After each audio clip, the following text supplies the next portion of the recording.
Yes, we are now. Are we live?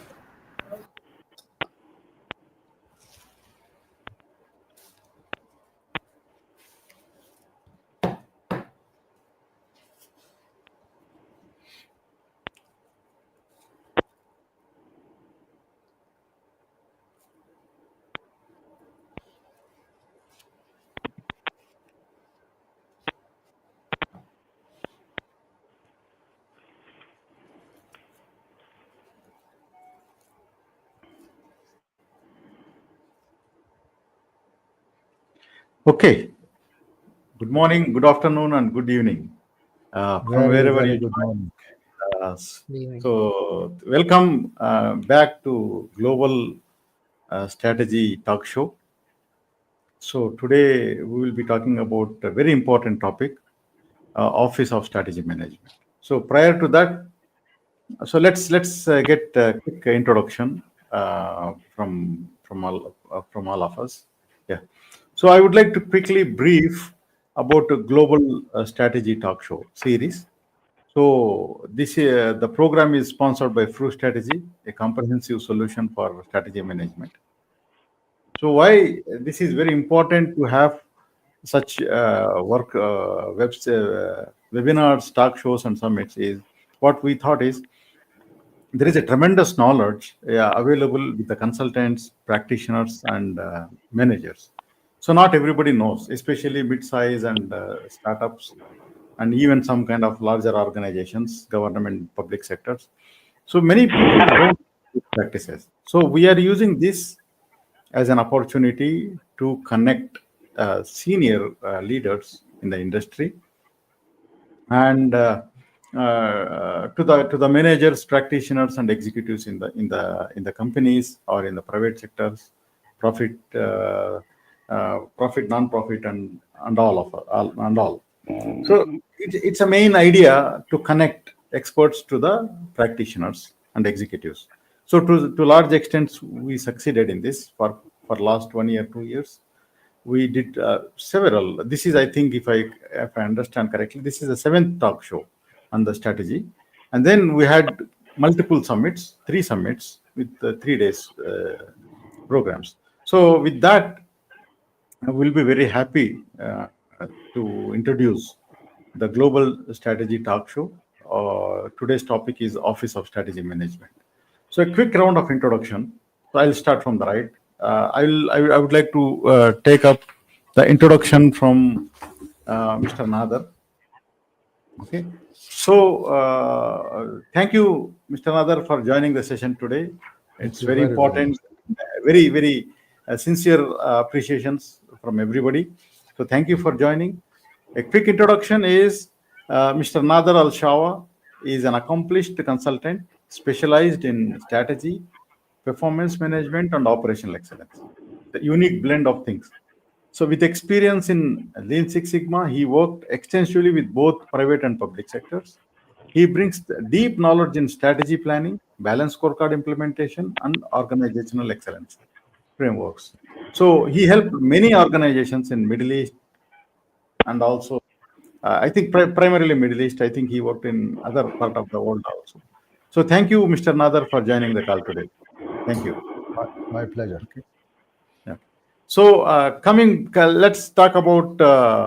I welcome a heartful welcome to Salahuddin. Mr. Salahuddin is joining from Montreal, Canada. So it's very early morning today. So, Very, Mr. very early. Salahuddin, Early. yeah, very early. Mr. Salahuddin is a seasoned management consultant with over 30 years of expertise in strategy management, strategy planning, strategy execution, and organizational change. He is specialized in translating strategy into operations. He has successfully led cross-functional teams through significant business transformations in both public and private sectors. So thank you, Mr. Salahuddin, for joining the session today. Thank you very You're much. welcome. Welcome, Samir, again to the show. Samir Govardhan is a certified strategy planning and execution professional with experience in developing and implementing strategy management systems across large and mid-sized organizations at the same time. And as a project management professional, he has extensive experience in managing enterprise projects and also project management information systems and project governance frameworks. So he's a complete professional for organizational strategy management. So welcome, Samir. Thank you. Welcome, Thank Samir. you very much. Thank you. So I take this as an opportunity to introduce myself. I'm Sheikh Abdul Khader, the CEO of True Strategy, Data Labs India.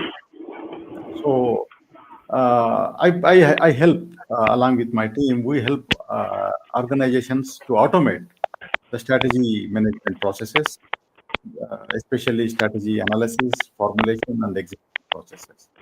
So thank you very much, all the panelists, and also I welcome participants for joining the session today. So thank you very much. Okay, so very quick round of introduction from your sides, if you would like to talk about very quickly, then we will just venture into the topic. So, Mr. Nader, just say hello to our viewers. Then you can start just saying, yeah. Thank you very much for your invitation. It's a great honor really to be with you. I don't know how many times now. You know, we know each other a long time ago, and it's great. Really, I want to appreciate your invitation first, and also the subjects that you are really tackling all the time. Last time was about strategy. Today about strategy management, which is really great topics, and I'm very happy to share, my experience, my knowledge, discussion, whatever about this new subject. So how shall we? I don't know. Maybe now, Mr. Salah, would you like to talk, or Samir? Yes. Yeah, please. Just a quick introduction, then we'll go to the topic. Yeah. Yes. Okay. Thank you, sir. Mr. Salahuddin, welcome note. Thank you for your invitation and also for your presentation.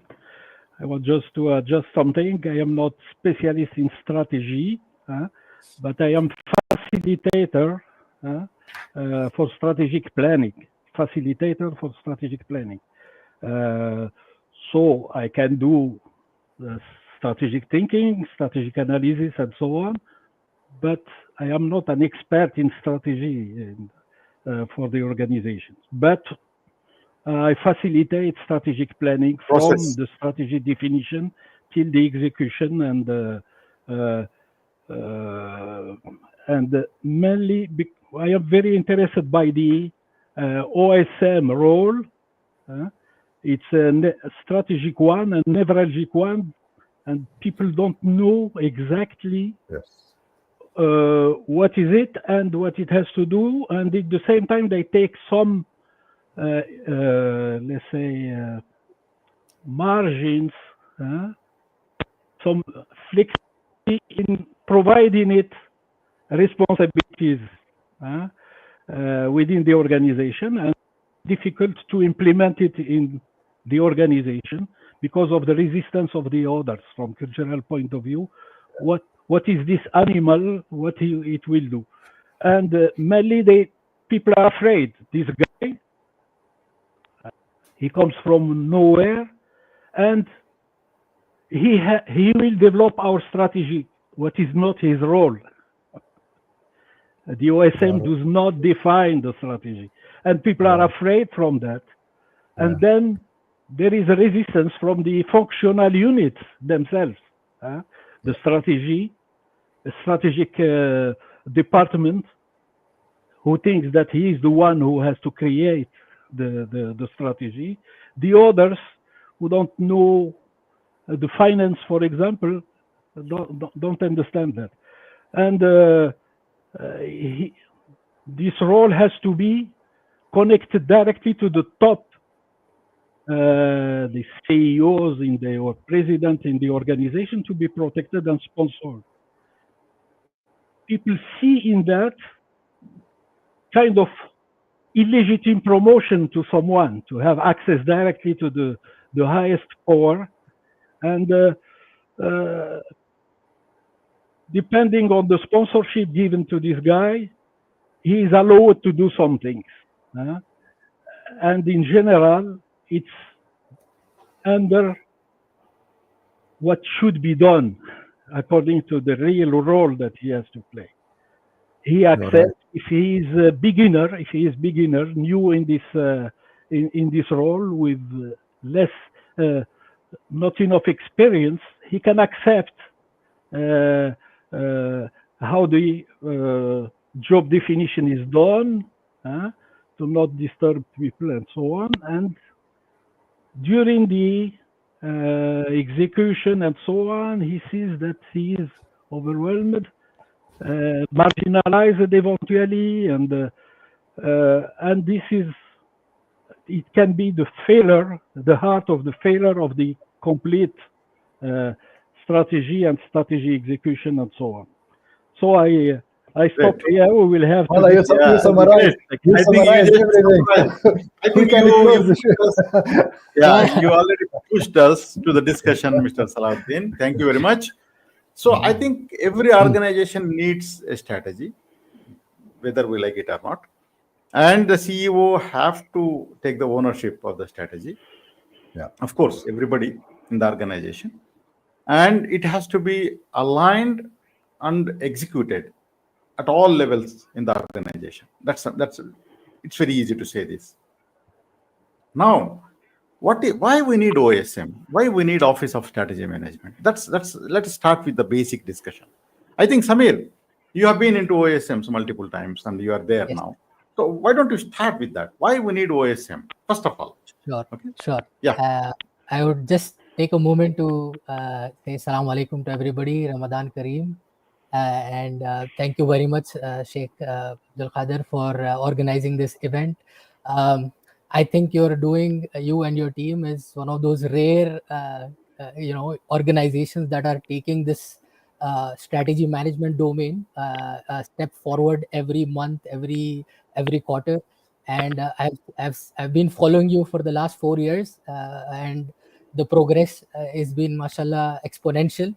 And you're bringing leaders like Mr. Nader and Mr. Salahuddin across the globe, and bringing them to this platform and sharing this knowledge in one summarized way. Mashallah, I see almost 100 years of experience here on this platform. So a lot of wisdom that is being there for everybody, a student like me of strategy management to learn from. No, with your So- experience, we are more than 100. Well, thank you very much. It's really kind of you. Thank But you. I'm already learning a lot from Mr. Nader and Mr. Salahuddin, already sharing their wisdom. Yes, I've been luckily involved in managing strategy management offices, or OSM. And I got exposed to a lot of different organizations in different contexts, especially in different maturity levels. So I think one of the critical roles of strategy management, as to make it simple, is to facilitate the vision of the shareholders or the owners to become a reality.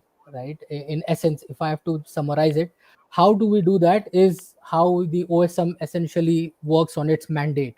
Right? But in a nutshell, it's to facilitate the vision of the organization's shareholders or the top management to make it a reality. So I think, and then the rest is all in details. How we do, what functions, what management processes we look into it. But I think that's the summary, nutshell. So I leave it to you, Mr. Sheikh, to Yeah. take it from there, Yeah. and we'll back from there. I will ask a question in a different way. Okay, Mr. Nader. So what happens? Let us say we don't have OSM. Okay. So we don't have OSM. Let us say, how does that strategy management look like? Then you may realize that why we need a strategy OSM, because many people don't know still OSM. Okay. Yes. So why we need something like OSM from in your experience? Thank you very much, very much. In fact, before we jump to why we need it, first of all, I'd like to say, or to ask the bigger question even, why OSM? Why? And this is really the crucial question. If we want to answer this one, especially for the last 20 years, we should focus on this new, or what's happening in the business environment as a whole. How it came more and more complex, how this environment is changing all the time. And that's why one of the main reasons why OSM, complexity of the business environment, complexity, and the business itself became more volatile. And based on this, then we came to the reality that strategy itself, as Mr. Samir mentioned, strategy itself need to be continuous, need to be moving all the time, not as we used before. In my age, I use that. I know the strategy when they were doing it periodically. I mean, fix the strategy, monthly review meeting, semi-annual review meeting, and then annual retreat or whatever. So now because of this volatile business, because of this new change, etc., then we need the strategy to be continuously development. And based on this, then we need to have, how we call it, rapid decision making. If we have these issues, then we really come to the point that we really need rapid decision making in order to follow up this new trend in the market, this new trend in the business, this, etc. So I think these are the main issue behind why OSM. Then this is the global issue. Then if we go to more details, I mean, about the functionality of the OSM, then we can talk, I don't know what, I can't talk too much about it. First of all, we talk aligning, and this is what, like Samir mentioned, aligning the strategy with the operation, using these different tools, balance scorecard, I don't know, OKR, I don't know, all these things. So these are the if we talk about the functionality, now using the new technology, using what we talk about, align, or how we call it, align the resources of the organization. And this is very crucial, especially now. If we don't have, now we come to the core issue. If you don't have OSM, you can imagine the resources of the organization, how they are spread here and there and there. So if we have this Office of Strategy Management, and this is one of the challenges, in fact, challenge of the Office of Strategy Management, to streamline the resources, to streamline the efforts, to align the organization itself, to meet the cross-functional, to use the cross-functional issues in the organization itself, to have a real-time monitoring on the performance of the organization. I myself, maybe also Mr. Sheikh knows, I work as the Office of Strategy Management head or manager for about 15 years. So before we have this Office of Strategy Management, you can say whatever. Everyone was playing in his role. I don't know what, using the resource of the organization. I don't know how. And then come by the end of the year or by the end of that, hell of mess. Nobody knows what's going on. I don't know. Shall I continue? Correct. I think communication issues, all these issues. Yeah, I think you said it very nicely. When we started strategy management early 2000, so actually the CEO is the one who is responsible for strategy. Yes. And a part of business development will be taken care by the business development people who are very important in the organization. The finance is another side where they are very important for the organization to do the strategy part. Similarly, operations people. So what happens is the CEO is the one who was doing all coordination earlier. Yeah. Okay. So then the moment we bring Office of Strategy Management, so Office of Strategy Management help CEOs to architect the strategy and also to do all collaboration part. Okay, facilitation. Okay, it's a OSM help primarily do the facilitation, and OSM makes everybody like strategy as a current. It's not like that we have done something in the strategy and then forget about it. So, but presence of OSM makes everything is live. They take care of it. Okay, if something goes wrong, they are the one who raise the flag. They are the one who update to everybody. They are the one who connect to the CEO and give the feedback. And they help many things, which we discuss now as we go on. Okay. So I think let us take the roles of OSM in step-by-step manner. Let us talk about strategy formulation. Okay.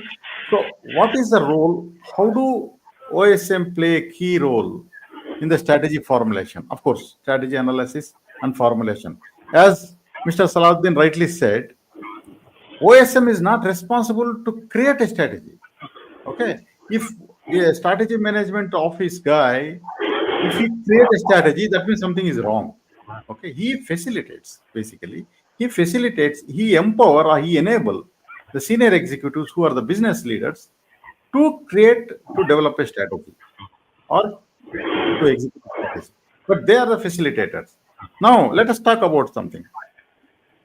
When you are doing a strategy formulation or strategy analysis and formulation, how does the OSM do necessary coordination or collaboration, and how may they make it success?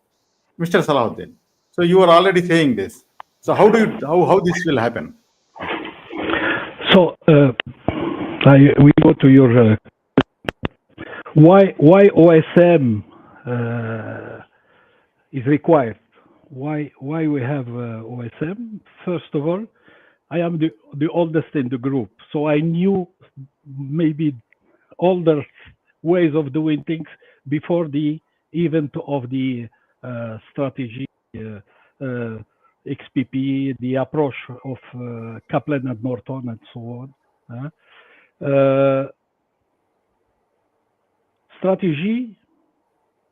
Strategic planning, corporate strategy is a transfunctional process. By nature, it's transfunctional. People before were planning together, defining together the strategy, and when they go for the execution, it's executed by the functions in silos. Each one take his part and start working.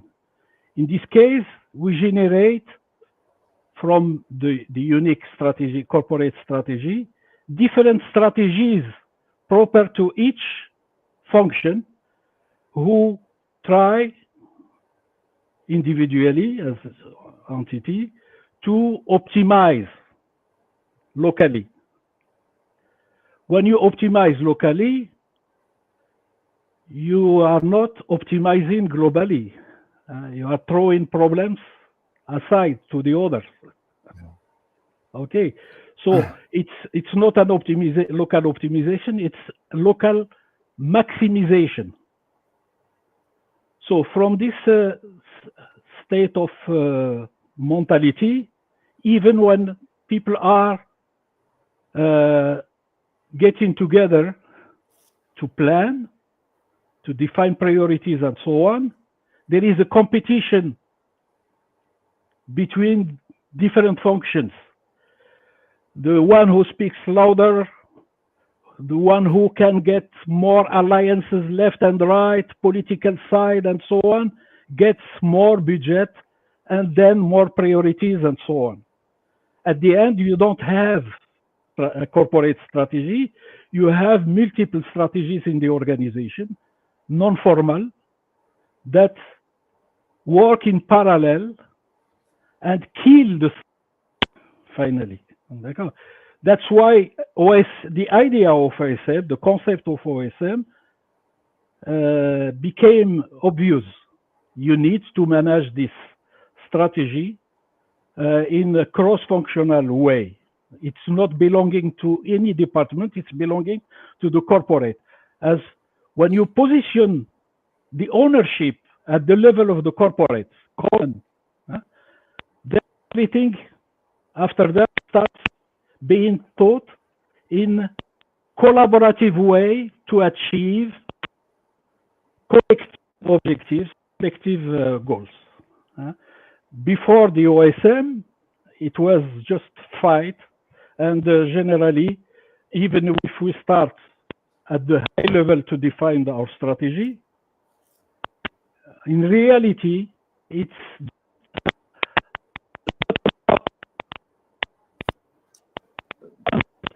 There is some background noise.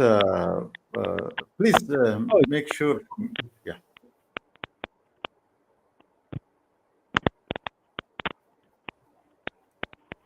Is it okay? The voice is clear? Yeah. No, your voice, Mr. Sheikh, clear, but Salahuddin is. We are not hearing him. Yeah, we cannot hear him.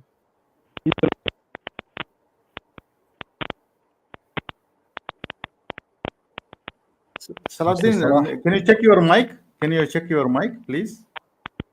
Yeah. Maybe you can speak to laptop. So, Okay. No, Okay. you are muted. You are in Mr. mute Salah. now. You are in mute, Mr. Salahuddin. Okay. Yeah, I think there is some. You can just remove and you can talk to laptop. So that will be better. Okay. So let us take. But he's muted. Yeah. Salahuddin, you are in mute. Just for your information. Yeah. Okay. So let us take one step, step by step. So let us say we are starting a strategy refresh or a strategy formulation process. Maybe somewhere in August, usually organizations do. Okay. Now everybody is fresh. Then maybe everything is done. Holidays are over. Now the CEO says that, guys, let us do the strategy refresh. Or maybe any crisis in the business, it forces us to do strategy refresh or new strategies formulation kind of thing. How to start with that? So what is the process? So would you like to start, Samir? How do you?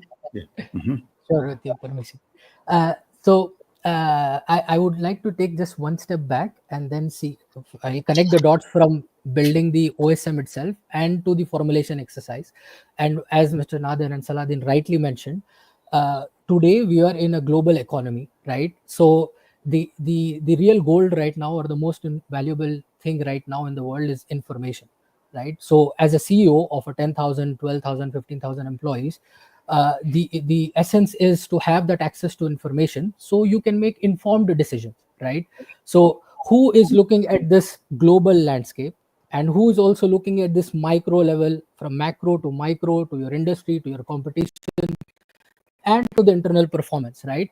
There has to be somebody who is orchestrating this, right? Who is collecting this information and organizing it in a form that is consumable, contextualized, and can be used to make informed decisions, right? So that's where essentially the OSM comes into the picture. These are the key members, or those few members, that orchestrate all of this.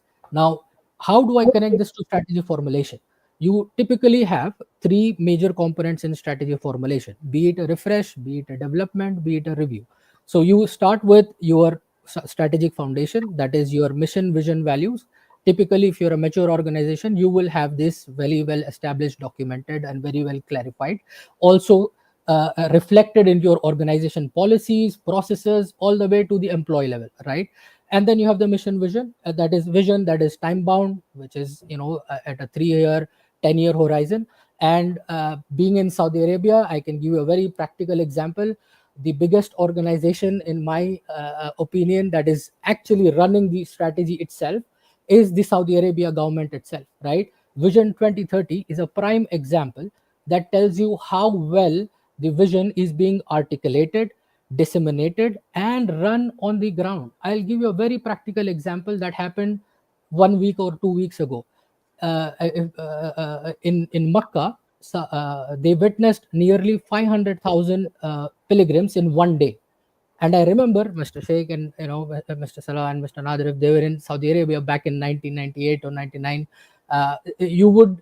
there would be few hundred people at max around Makkah or Kaaba who are doing Umrah or whatever. So that tells you that they're transforming. Their vision is what? To move away from oil-oriented company. So oil-oriented nation. So how do you translate this? This is essentially the strategy formulation translated into initiatives, action items, right? So how do you do this macro analysis? The whole world is moving towards electronic vehicle, moving away from oil and gas, becoming carbon efficient. Somebody has to orchestrate this, right? So if you're sitting in Saudi Arabia right now as an organization, you need to have access to this information. Electric vehicles is big thing. Lucid is now in Saudi Arabia. Imagine Saudi Arabia is one of the biggest producer of oil and gas, and then they're also focusing on Lucid. There is a factory being established in Saudi Arabia. How contradicting that is, but that's part of their vision. That's a strategic choice, and that goes to the definition of strategic choices or strategy management.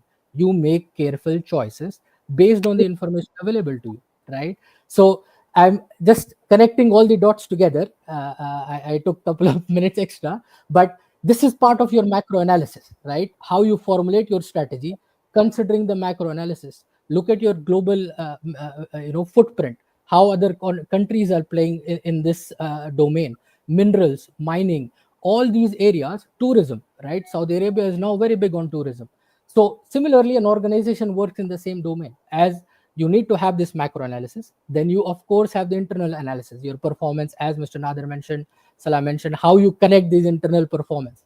Then you come to a strategic choice decision, and then I would also want to listen to from Mr. Nader and Salah from their point of view as well. No, you have made it very, very excellent. In fact, you summarize the things. What I want to just also to continue what you have mentioned. Then after we make this environmental analysis, and I'm focusing now in order to go back to the core of our session, what is the role of OSM in this?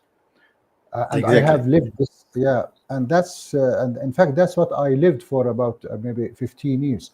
Our main role is to bring, first of all, to bring the data from the outside, to bring the data for benchmarking, to bring the data about our stakeholders, to bring the data about our customers, etc., etc., etc., and to bring all these things and put them on the table.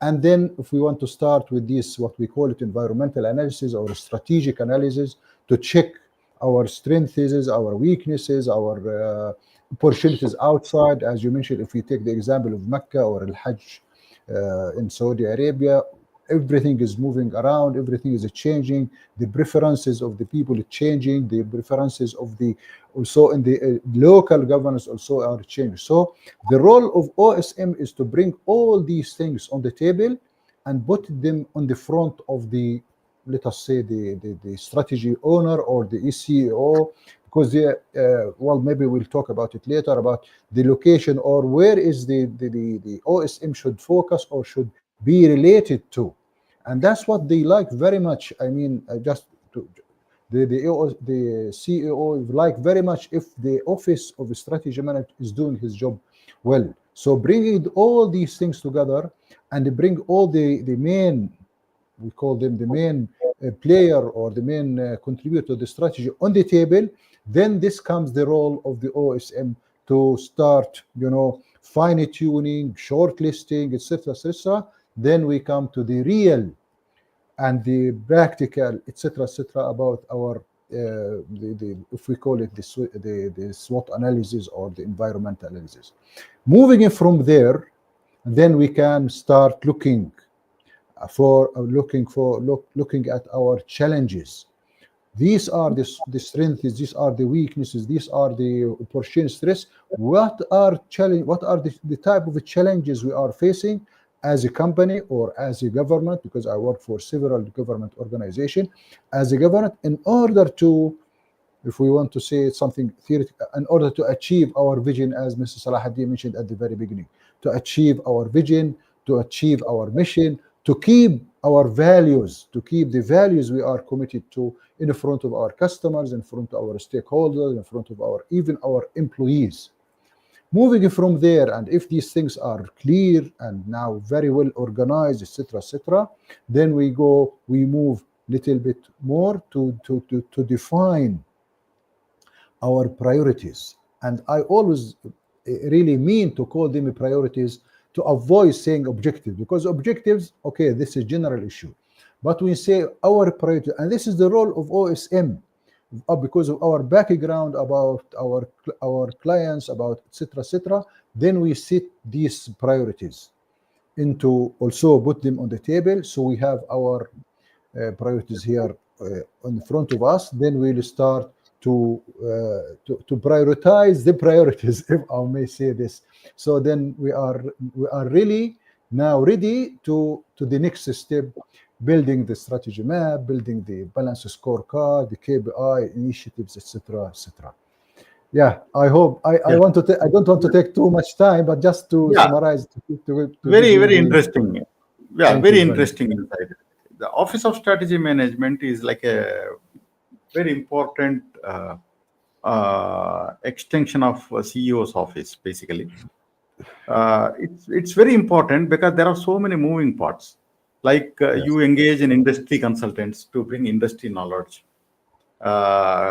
Crisis. There are a lot of crises across the globe. Maybe some material shortages, which will turn you, maybe completely damage your business. Maybe alternate materials. All those things, already the CEO is worried about that, and he also need to worry about the process of doing all this. Will become a big headache for him. So that's where the OSM steps in. So they bring the industry literature, or maybe if they buy market research or whatever, they work with industry consultants, they collaborate with all the stakeholders. Okay. So stakeholder management is something which is the first thing what OSM do. I think Salahuddin, you were talking about the other day about the stakeholder. Can you just give a brief about how you start the stakeholder engagement? First of all, Samir has explained in a very pedagogical and precise way the process of strategy, from where it starts till it becomes something real in the execution.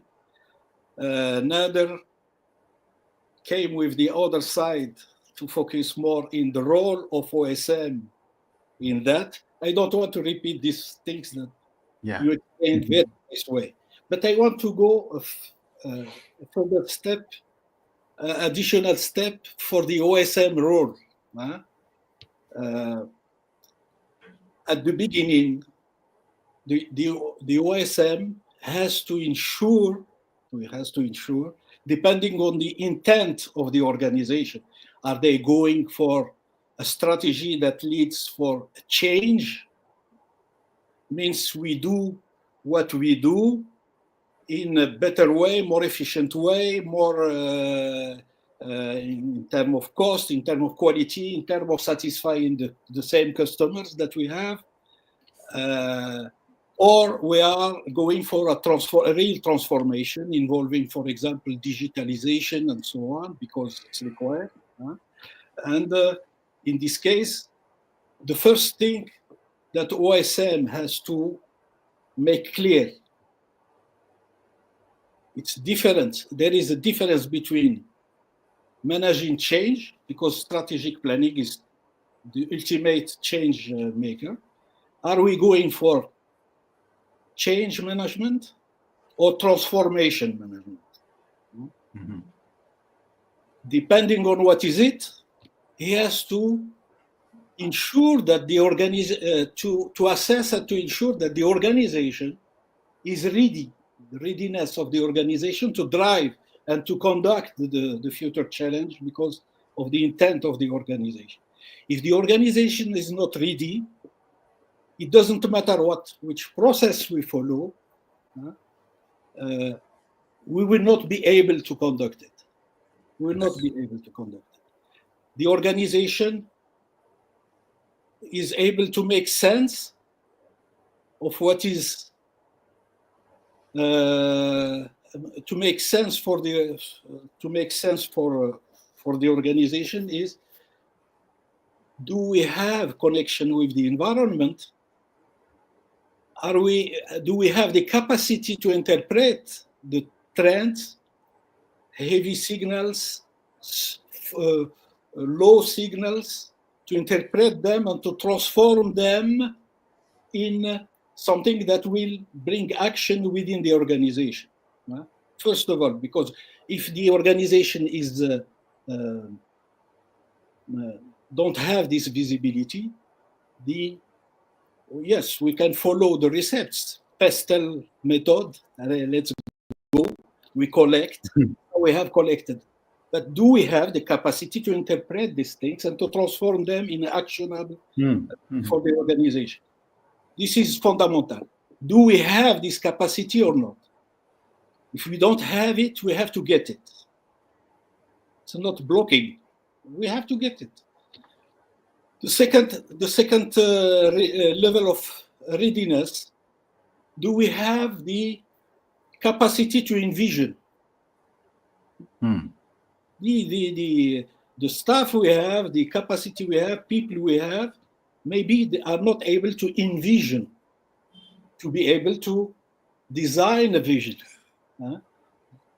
Okay, a vision that is solid, valid from external point of view, from the market point of view, from the perspective of the leaders themselves and the managers.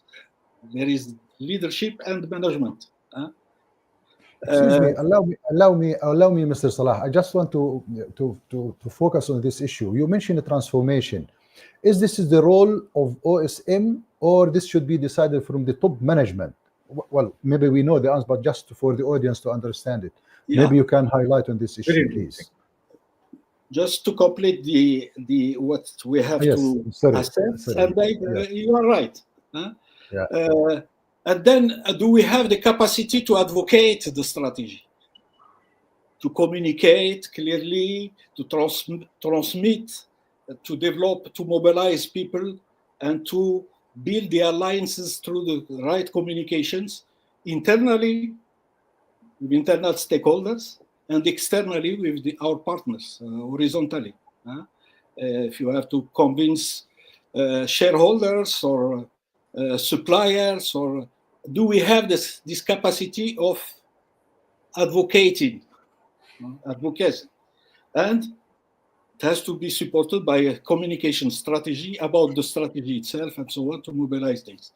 Do we have the capacity to invent? Maybe means to innovate, to develop the processes, to re-engineer things, to align later on the strategy itself. And all this has to be done through different perspectives. Strategic perspective, the capacity to when we talk about alignment, do we have the capacity to align things? Do we have this experience, or do we master these things from the strategic point of view, to have a fit in the organization, a fit that we build to achieve our vision? The other side, political perspective. You know that the organization, you have the formal structure, and you have the informal things that are very important in terms of who is influencing whom, who can resist or who can support the organization to go against her. If we don't identify where are the nodes in our organization from technical point of view and from political or social point of view, how we can assign responsibilities, mobilize people, provide responsibilities to support the alignment, the sponsorship of the strategy, and so on. And the third perspective is cultural. The culture of the organization is made in this way, actually. What are the parts of our way of doing business? Culture, business culture. I'm not talking about culture in general. What are the parts that we have to get rid of? They are all. What is the part of our business culture that we have to keep? And what are the parts of our culture that we have to change in the perspective of the transformation eventually? If all this is not well assessed and well with a mitigation plan for that, we can start with the best processes, with the best definition of the roles and so on, but it will not work because all these things were not there. That the frameworks help us to think, but they don't think at our place. And this is the problem. If we go through the process just with checks, done, we are not in the spirit of the model. You're right. Then your question, Nadir, was. Yeah, my question was about the role of the OSM in this transformation. Is the transformation is the role, because you mentioned that you mentioned the transform, and thank you for your details about the transformation, it changes. But we want to highlight here also for the audience about the transformation. Is it the role, one of the role of the OSM, or the role of the top management? And OSM will be facilitating, because we really want to focus on the role of the OSM. OSM facilitating the transformation, make it easier. And if we just want to highlight something here about the importance, if we go for a transformation or even for a change, one of the main roles of which I was playing very hard, very how we call it, deeply, the change management, because the transformation will be definitely linked with the changing in many issues. It's changing in the habits, it's changing in the roles, it's changing the mentality, it's changing many issues about the change. And then one of the main roles also for the OSM to how we call it, to make these change soft, clear, nice, to avoid any conflicts or any resistance. As you mentioned, there will be many resistance, of course, if we go for transformation by the real meaning of the transformation. Then we really need the change management. One of the main roles of the OSM is to manage the change and to help and to make it clear that they are not going to lose their job, they are not going to lose their roles. It will be for the benefit of the organization and also for the benefit of the individuals. That's what I want to. Please, Mr. Sheikh. So, very nice. I think just let me try to just add one or two lines here. Sheikh, just a sentence to support what Nadir just said. Thank you. Yeah, you are right. The OSM takes care of things that are not taken care by others, obviously. Yes, of course. Yeah, yes. That's why I have added this. For sure. Think of readiness, because the others may think in siloed thinking, not strategic thinking, in transactional thinking. We are ready. We are capable to do. Perfect, sir. Okay, Sheikh. Perfect. So let me add a few things here. So when we talk about OSM, the processes, frameworks, methodologies are all good. Okay, they are all actually the guiding principles. If you are using a balance scorecard or if you are using OKR, it does not mean that you will be successful. It does not really matter. It's only a guiding principles. So tool or a methodology framework alone is useless if you are not doing it properly. That is number one. Number two is, if the strategy is very important for the organization and if the strategy is very important for the CEO, then your OSM is really strong. You don't have to do that because he will empower it. If OSM is not empowered to take care of these transformational things, then nothing will happen. OSM will be only just preparing reports. With that, no strategy will be executed. They are like performance reporting. Okay, so the modern OSM, what we talk about, Office of Strategy Management or Office of Strategy Execution, they work themselves as a real execution arm for the CEO. They really make it happen. Okay, they may not do it themselves, but they make it happen by proper collaboration. Okay, by itself. So collaboration capability is one of the strongest requirement of the OSM. Okay, so that is one of the strongest, and they should be flexible. They should take the things, they take the pressure from everybody, and then try to formalize the things, and also have a very strong eye on the implementation process. Okay, so you don't just deviate it. So they need to be very strong how to do it. And as a people, the OSM people should be the people guys. Okay, so they should be knowledgeable, adaptable. At the same time, they are very tough guys to do this job. Okay, so that makes the OSM is very critical job. Now let us take. I think things will be clear when you take one topic by topic. Let us take one example. How the budgeting is done in the organization. What is the role of? Very simple. Yes. Budgeting is done by the finance, the CFO, the managerial accounting guys. But what is the link to the OSM? But when you do budgeting, budgeting means allocating your funds for all of the rest of the year. Okay. So if you allocate something funds to execute something which is not in the strategy, then you are doing something wrong. You are not really executing your strategy. So Mr. Samir wants to talk. Yeah, no, I know. I'm going to him. By the way, this question is for him only. Okay. Now, the budgeting is so critical that it has to be done properly. Okay. So, OSM plays a key role. So, there is a good overlap. At the same time, good link between OSM and finance. Samir, I know I am directing to you this. Okay. So, please go ahead and explain Yes, this. Mr. Samir, please. Thank you very much. I have all questions like Actually, this, brother.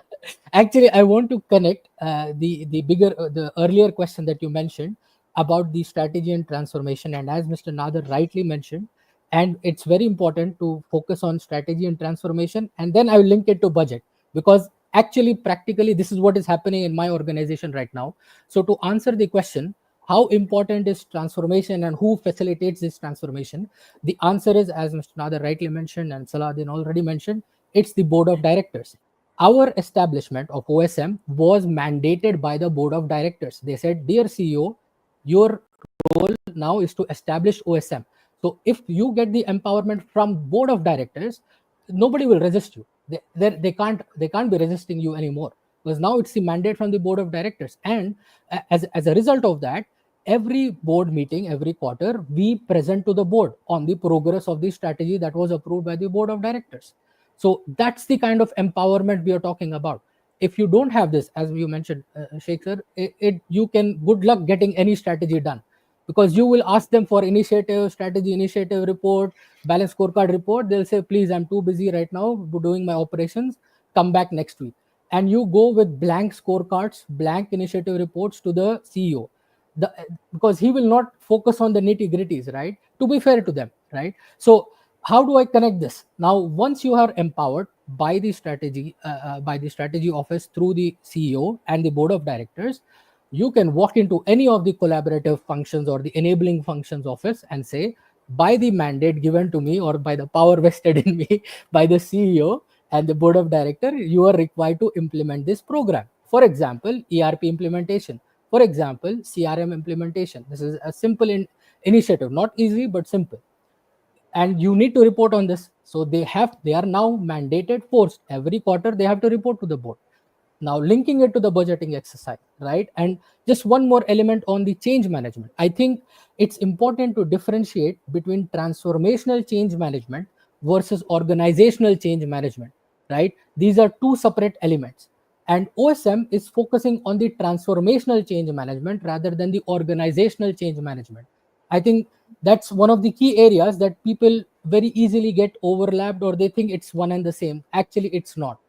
The OSM's role in change management is focusing, as Mr. Saladin mentioned, focusing only on the strategic mandate that was given to them, rather than talking anything and everything about change management, right? So they can be the fact bearers, or they work with in mature organizations. You have the change management offices, you work with them, right? So that's how you link all these together. Now I'll come to the budgeting exercise.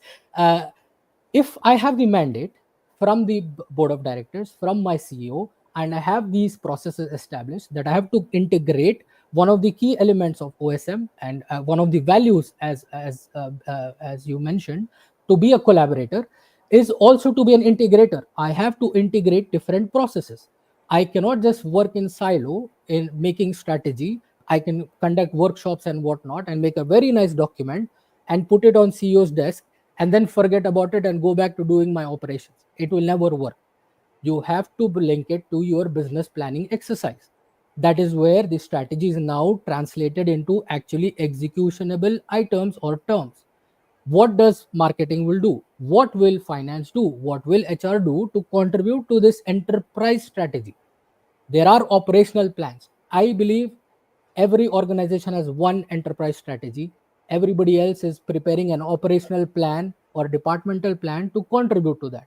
Now, I know the term of strategy is very easily misinterpreted, but this is my opinion. I can be totally wrong. I have more wisdom and wise people here. So I'll just complete the point.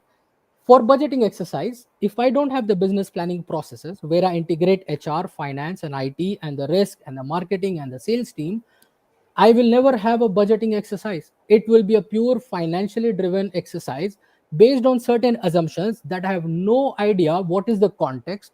Why did I have these assumptions in the first place? Example, if you want to grow by 5%, based on what are you saying that your sales department that you will grow by 5%? What is happening in the market? Can you give me some reference that tells me 5% is a reasonable number? Maybe you are sandbagging the target. Maybe you are overestimating just to get more bonus for this year, right? As Mr. Saladin mentioned, you have to be stakeholder management is critical. You need to know what different people are saying. And one value that I think should be a core element of every OSM team is the trust and the integrity. So as a strategist, one of the core element that I should have, of course, you should have it as a person as well, but as OSM team, you should have this integrity, the trust that every department can come and talk to you without feeling threatened, without feeling biased that you will use this information and present it in a different format for your gains or to support somebody else, right? I think that's one of the key elements. I hope I summarized the points. Sorry, I took a lot of time. No, it's okay. If you allow me, Mr. Sheikh, I want to just to also to highlight something about the budget, which is very important. And now it's very, very important issue.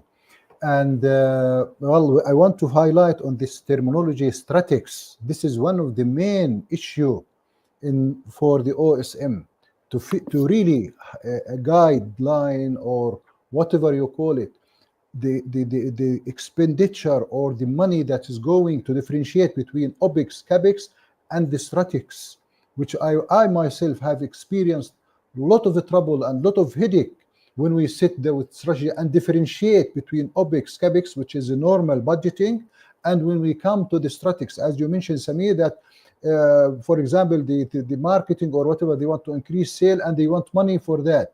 Okay, at the very beginning, I tell you a very, very nice story, or not a story, it's experience. Every department comes, I said, I want millions.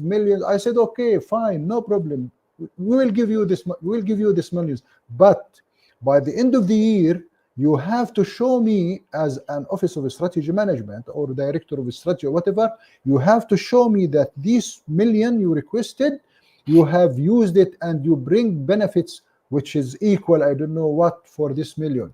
Believe me, believe me, the next day they come back with not million, maybe $200,000 or even less, because they know that they are going to be followed up and they will be, asking them why you use this money. And I asked the financial department, that's final thing.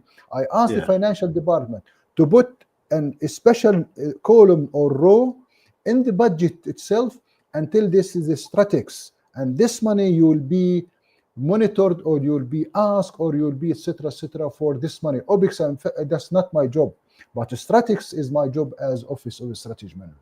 And everything was changed drastically when we put these items, and that's what I wanted to highlight also about the budgeting and the role of OSM in budgeting or resources or whatever. Perfect, sir. Perfect.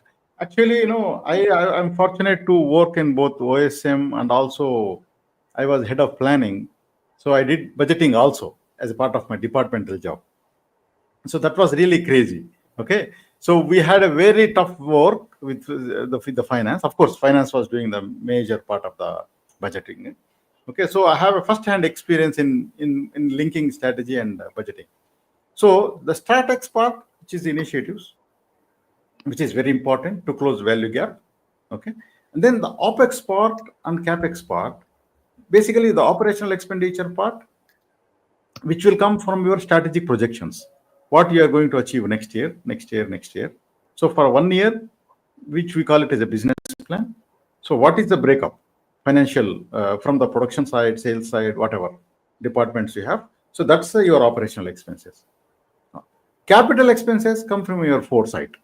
So what is your 3 to 5 year plan or more? So how you want to have your capabilities or capacities? So you come up with a capex. Then specifically discretionary initiatives which to add value to your strategy will be statex. Okay. So now combining these three have to be monitored by the OSM very closely. Otherwise, they will get lost. So otherwise, these things, the funds allocation will be political. Okay. So that's where the role of OSM plays a key role.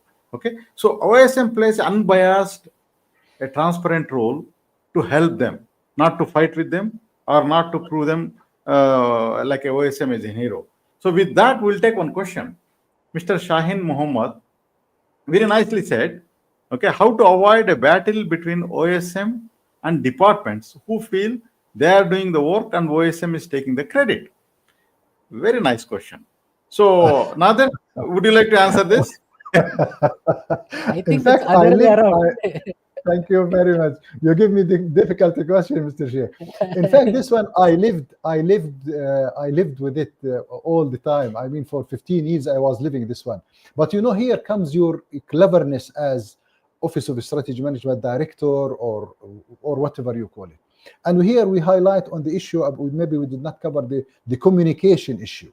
You should show them, and to be honest, as Samir mentioned, to be honest, and whatever you call it, and to show them that you are only trying even to show their business, to show them what they are achieving, what they are doing, and to be all the time to be on their side, not to try to take or to bring these things as it is your own achievement. And that's what I was really doing during, and this is very important, during the quarterly meeting or the monthly meeting, that to show that this is the job or this is the achievement of operation department, this is the achievement of finance department. I will tell you just short story about this one, just came to my mind. When I was, and this, believe me, this is a real story.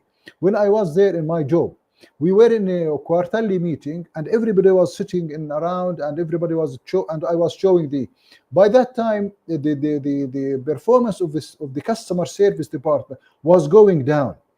And sadly, I saw that the head of the customer service department was going, shrinking in his chair and sitting like this, and everybody start shooting. At this time, I just raised my hand. I told them, hey, wait a minute. Everybody, the chairman was said, okay, Nader, what do you want to say? I tell them, okay, wait a minute, and I want just to highlight something.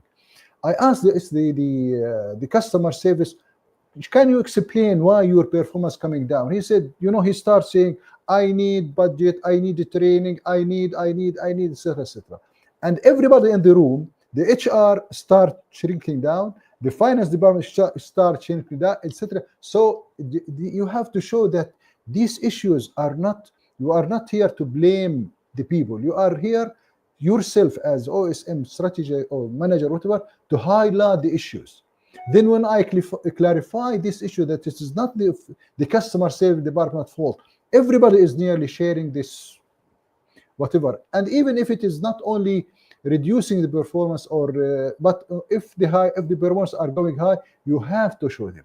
I think using this technique and communicate and your cleverness, then I think you avoid this one, and everybody will be supporting you. Correct. So you rightly said, sir. So I think if OSM is taking the credit for something what they have not done, that means OSM will become a big failure. Okay. And will be blocking. So, and because I just want to highlight one point issue. If you try to this one, the OSM success depends very much on the information and the support you receive from departments. Correct. If you try to do this one, they will block this information, they will block coordination, and then you will be doing nothing, will be failure, as Mr. Sheikh mentioned. Correct. Yeah. So the success of the departments, the acknowledgement of the individual departments should be actually highlighted. Is and it is, I think, one of the most important things. Some departments, they talk very loud. Their manager is very strong. They highlight it across the table. with everybody. But some departments, they are doing a good job, but they are not very talkative or they don't express. So in that case, OSM is the one who should highlight this, because these That's what people I have done a mentioned. great Yes, job. exactly. Just what So I all mentioned. these things together will come as a favor in favor of OSM. Finally, OSM will become a hero, like a unsung hero. So you are there. Everybody knows about you, and then people Yes. start liking you. Yes, I Mr. think Saad.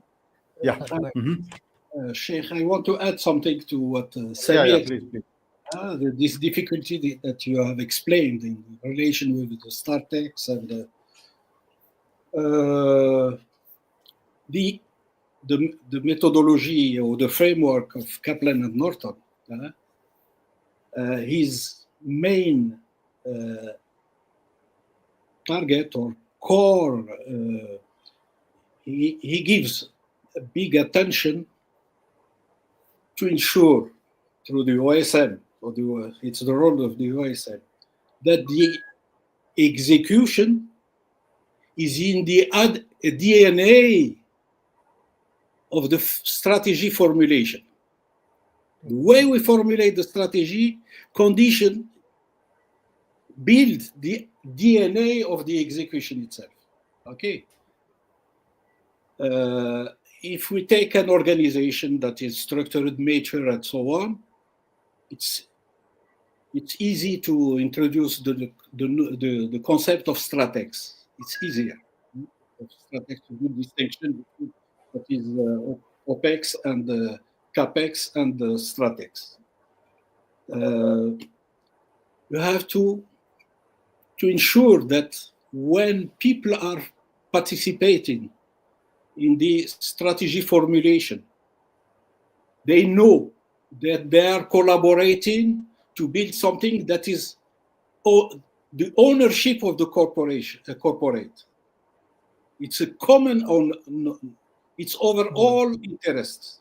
When they agree on it, they have formulated it. This is the ownership of the corporate.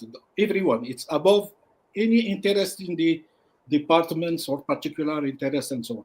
This has to be, the OSM has to ensure that people understand that after the formulation of the strategy, we have one strategy, one interest, one way of prioritizing, and it's prioritized.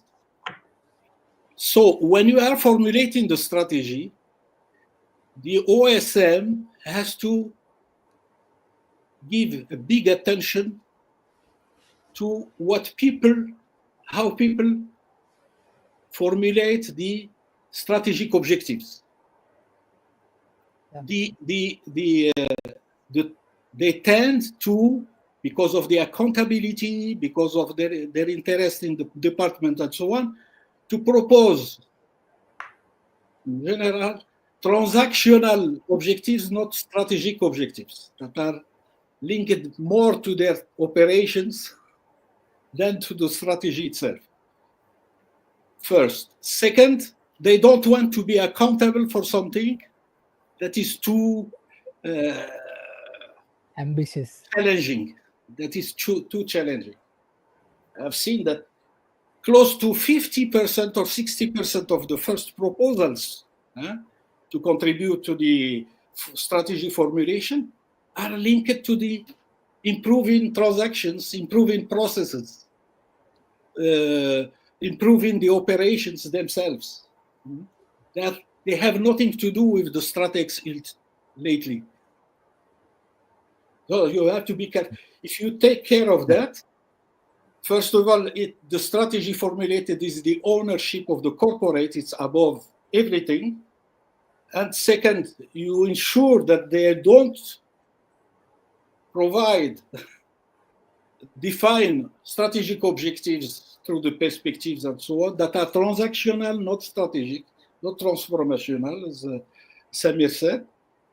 You will have problems later in the discussions, even if you are a clever OSM with the right style of leadership and all the characteristics of good communicator and so on.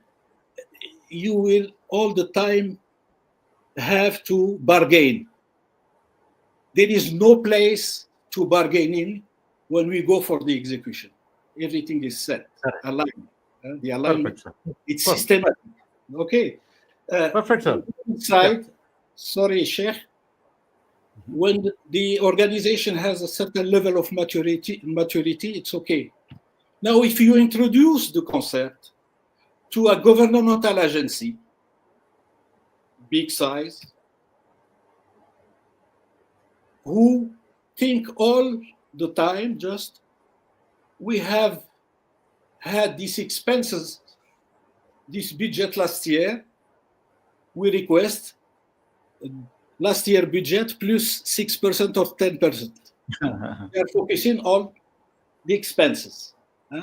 We have expended, and the way of working of these agencies, if you don't, at the end of the year, if you have not used completely your budget, you will not get it next year. Correct. So they consume the budget and they request for more. Now you come with this concept of strategic planning and balanced scorecard and these things. They tell you, we define our budget, and everyone knows what to do in expanding the budget.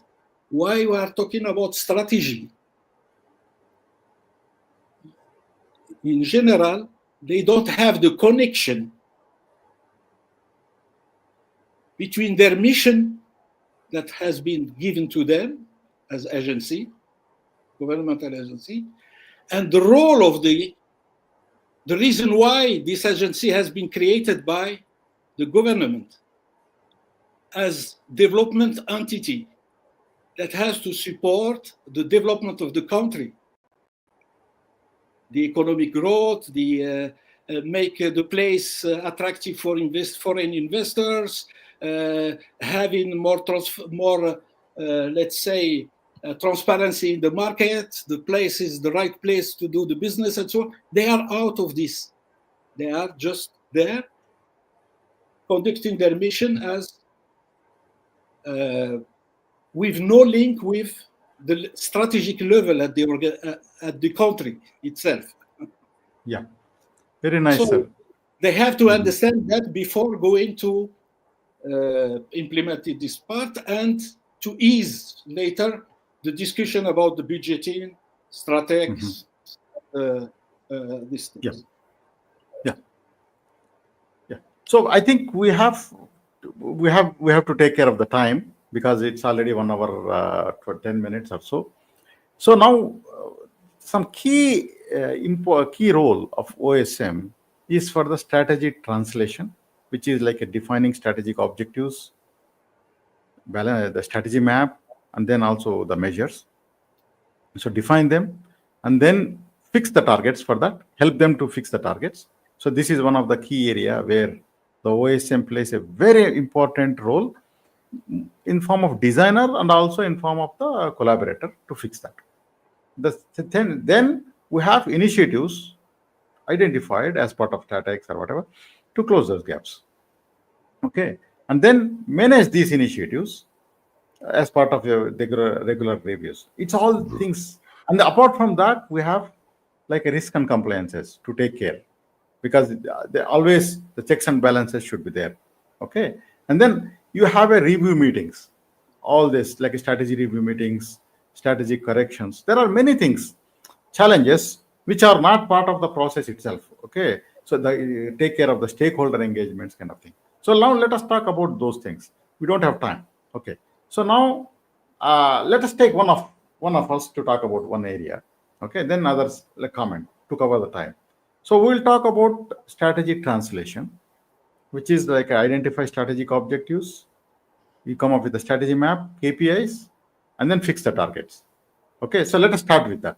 So Samir, would you like to start with this, just to coordinate and then support it, and then we talk about the initiatives, then we talk about other areas, then let us conclude, because we have another 15-20 minutes, then we take up some questions. Yeah. Sure. So it's coincidentally I'm actually in the process of translating the strategy right now. I have clearly established 33 scorecards at different levels. As I'm speaking right now, we are going through the process of. We already identified objectives and KPIs. We identified list of initiatives. We are now in the process of setting the target. So, just taking a step back, you have the vision, right? And you have this strategy that you want to grow certain X by certain time. You want to be in certain geographical expansion. You want to be operationally at a certain level. You have to be like the employer of choice from an organizational and employee human capital perspective. So how do we translate this? As we discussed and Mr. Saladin mentioned, we identify the focus areas. There might be 20 different things that you're that are implementing or that are being affected by you or affecting you as an organization, but you have to choose, you have to prioritize which areas you want to focus, because like everything else in life, you have limited resources. You will never have unlimited resources. So the idea is to prioritize which where you will deploy these resources to get the maximum out of whatever limited available capacity you have and the time frame that you have. That's where the strategic objectives comes into the picture. And one of the beauty of balanced scorecard is it brings the balance. That's why the name balanced scorecard is there. And it also addresses one of the attendees asked the question of how do you manage the issues of somebody else taking the credit. Balanced scorecard gives you that balanced perspective. And one key element, each KPI has a KPI owner. So it's as evident as it can get, and you will not see OSM there.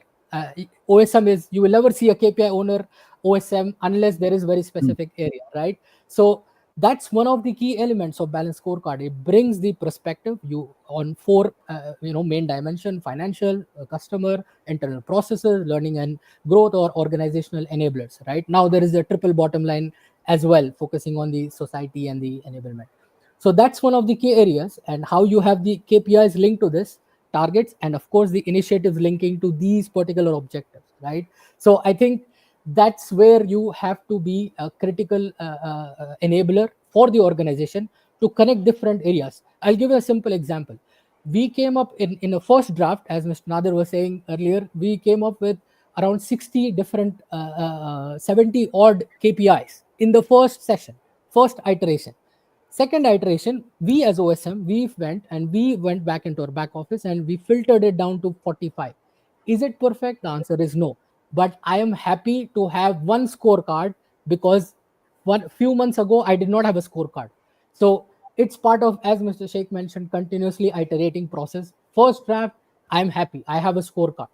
And how do I bring accountability? I bring people. You are the KPI owner. I am not. I will report on your performance, not my performance. So it's you. If you don't want to report on it, by all means, justify it to the CEO. I am not saying you should not, or you should. My scorecard will go at the end of the quarter. You will report on the performance that is available to you. So I think that's I'll give that to Mr. Sheikh, and we can Yeah, build upon. that's very good. So I think now this is very critical. Once we build the balance scorecard, the accountability starts get assigned to each objective or each KPI. The most trick part in my experience is first of all, agreeing on the KPI as a strategic measure is very challenging. First, in some cases, maybe it's quite obvious. In some cases, it's very complicated because they don't agree, okay, on the formula or whatever. Or sometimes, that formula does not give you exactly the outcome of the strategic objective. Okay, so especially we have a very tough time in agreeing production efficiency, because they said there is a downtime, there is a raw material shortage, there is a formula not available. How can we take the production efficiency as an accountable for manufacturing? So like that, but that helps organizations to think the complexity and then bring the ownership. It's not only about the KPI. What is important? Identifying the process of the KPI itself help you to untangle many things in the organization. Some hidden complexities will surface, which can be addressed once identified. So then leave alone the target fixing. So targets is almost always a complex job. There is no proper 100%. I don't see one case where the CEO will be 100% happy with the targets. It will never happen. But Yeah. at least, we have some kind of the way forward. So we agree on something, whatever we agree, at least, there is a reporting mechanism. We have a baseline. Baseline to start with. So strategy map is something which is very important tool, which will help to view the whole thing. So what do you think, Mr. Nader, about the strategy mapping and then collaboration? Yes. Yeah. Before we go to the strategy map, I want to highlight one important issue because allow me, gentlemen, and everybody, I'm trying to really to focus on the OSM role OSM. in the strategy. Yes. There is a great role of the OSM to how we call it, to define or to develop the KPI itself. Once we have the objectives, and this is another story, but there is a great deal of developing the right KPI from the objective. And this is the role of OSM, I believe, in order to have the right KPI that really represents the objective itself. If we mislead, or if we misuse, or if we did not have the right KPI from these objectives, then we are in a really big trouble. I'm telling you a nice story just from my experience. A few months ago, I was giving a consulting for a big organization. I gave them the training, etc., etc. And now you will see the issue. A lady there was working there, and she was one of the team there, etc. She was giving me a call. I was in Saudi Arabia, and she told me, look, Mr. Nader, we have excellent strategy. We have excellent strategy map. We have excellent KPI. And here is the story. The KPIs are going like this, but our business is going like this. What's going on? I told her, hey, come on. You have to review. First of all, I don't want to bring you from the zero, but you have to review your SWOT analysis. You have to review your objectives. And most important, you have to review, have you developed the KPI that really represents the objectives and the vision you are trying to achieve? And this is very important issue. And this is the role of OSM. As you mentioned, Mr. Sheikh, at the very beginning, we should have the skills, we have the knowledge, we have the experience, etc., etc. I want to add important issue about the OSM stuff. Maybe we will not have the time to talk about the stuff itself, but they should be very well knowing the business itself exactly, not to bring somebody I don't know from where and put him. No, these people should be very well aware about the business itself.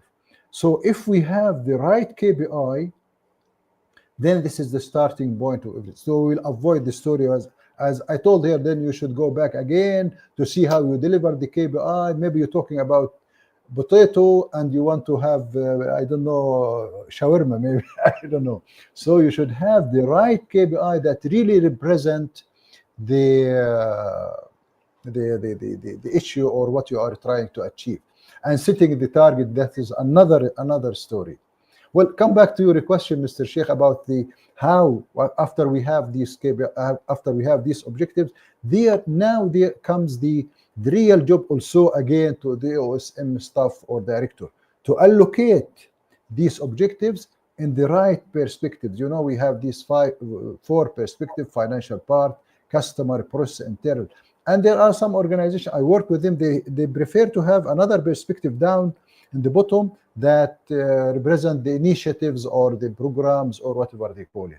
So this is here now become your role as Office of Strategy Management, how to allocate or where to allocate these objectives and put them on the right place. Not to forget also the nature of the organization. Is it for profit organization? Is it for non-profit organization? Is it public sector? Is it private sector? And here where we can build the right strategy map, where we will put the perspectives of each one. Some organization, if it is for a profit, of course, you know, but for the audit, if it is for a profit, the financial part will be on the top. If it is not for a profit, then maybe the financial part will be on the bottom. I have some experience that this financial came on the side, can support only two parts of the perspective. Lot of the story. That is where your experience, your knowledge, where you're knowing more about the business itself, where you can allocate this perspective, and hence also again allocate the objectives on the right place. And then we come to the issue, which is some people, some organizations, they like it or not, about the themes. You should be able to create the right themes in order to organize the objectives from the top to the bottom, etc., to have or to represent or to express the themes or the main themes that you are trying to achieve. And that comes also to the very beginning when we talk about where is the tension, or what exactly the organization want to achieve, focusing on customer service, focusing on the operational side, focusing on the financial part, focusing on the environment, for example. Here we can create the themes which will be cross with the perspective, and to put the right objectives on the right perspective, and also on the right theme. This is about the strategy map. If we want to move to the balanced scorecard, or I leave it to someone else. Very interesting. Very interesting. Yeah, we have many topics to discuss. It's the next thing is, big issue. Yes. The moment we have balanced scorecard, strategy map in place, the moment we have KPIs identified and fix some targets, the next thing, which is very, very important, is to identify the initiatives. So align all your projects. Okay. Yes. Now, Mr. Salahuddin, what do you advise? So how best we can identify initiatives and make sure that the unnecessary initiatives are rationalized? Then how you form like a programs or portfolios? Then assign, maybe you assign them to a PMO or whatever. How you can, and it depends on the size of the organization, whether you have a dedicated PMO or not, or sometimes, the OSM itself plays a role of a mini PMO kind of thing. Okay. So how does that initiative management take place? It's very important. Yeah. The initiatives issue starts earlier, when you are defining the objectives according to the perspectives and so on. One way of minimizing the conflicts of targets first, and targets are very important, they have to be synchronized. When the targets are synchronized, then comes the synchronization of the KPIs and the pertinence in the definition of the KPI according to the nature of the objective itself. One way that we have experienced that comes from the framework.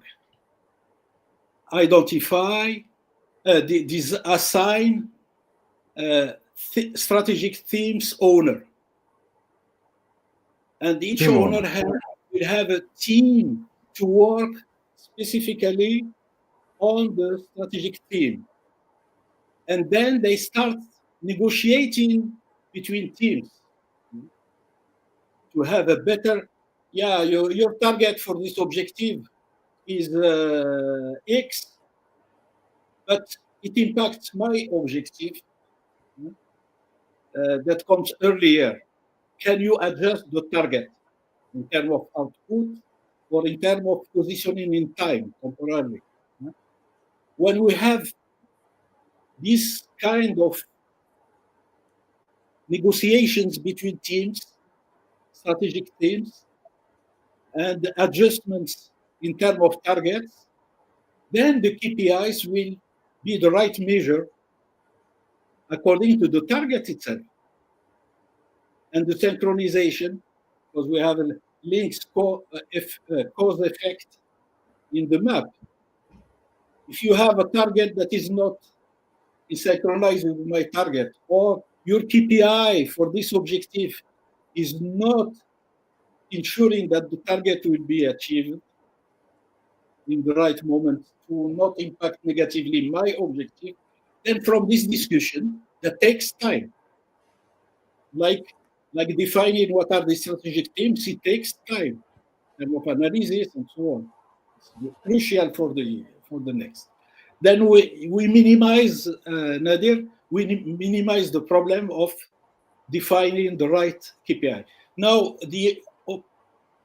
executives and operational guys, transactional guys, have problems in defining the right measures and the right KPIs. They have to be supported by the analytic team that we have constituted to support them just in not deciding which KPI, just defining, helping them to define the right KPI, to measure the right thing in relation with the right target, in relation with the right objectives.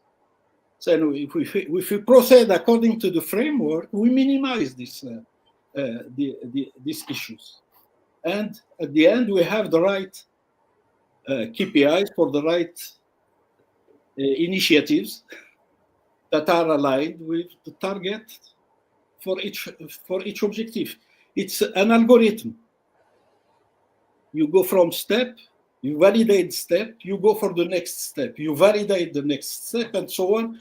From validation to validation, you bring more convergence and more pertinence in what is defined later in terms of KPIs for them. But people need to be supported by an analytic team who is specialized in that, who will follow the performances later and so on.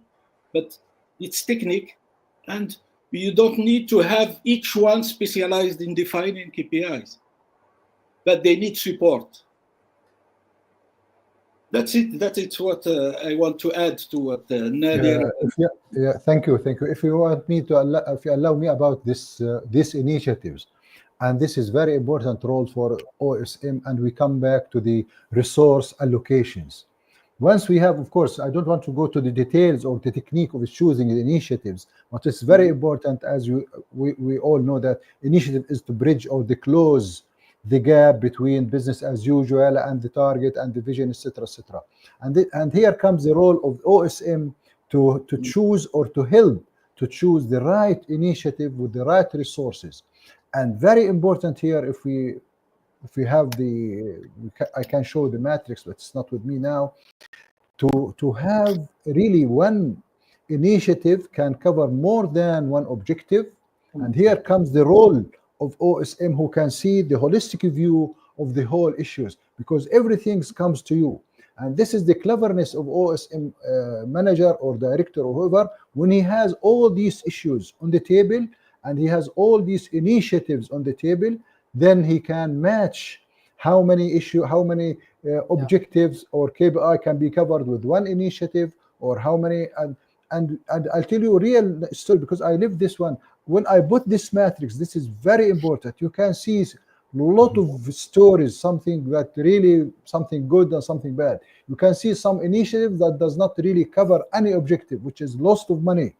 And you can see some objective without having any initiatives. How can this objective can be achieved without have any? This means that this objective is not necessary. This objective is already achieved, so we don't need any. So this is also, again, back to the main objective of this meeting, the role of OSM to see the whole picture, to align the resources, to see to correct the directions, to all this story. But I just want to highlight about this initiative because it is very important. Correct.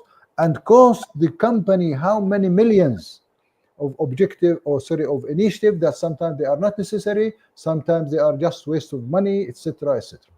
Sorry. Correct. Okay, Samir, I'm sorry. Correct. Sheikh, Yeah. I would like to give a very practical approach to this, something that we have implemented multiple times and we are currently also implementing. I'll connect what Mr. Saladin mentioned and Mr. Nadir also mentioned about linking. So as a rule of thumb, every initiative should be linked to at least one objective. Our focus is on one objective and one initiative. Now, one initiative can have multiple objectives linked to it. And it's a very simple open-ended question. When I sit in a POI or portfolio of initiative selection session or workshop orchestrated by OSM, I will open the strategy map and ask a simple question to my quorum.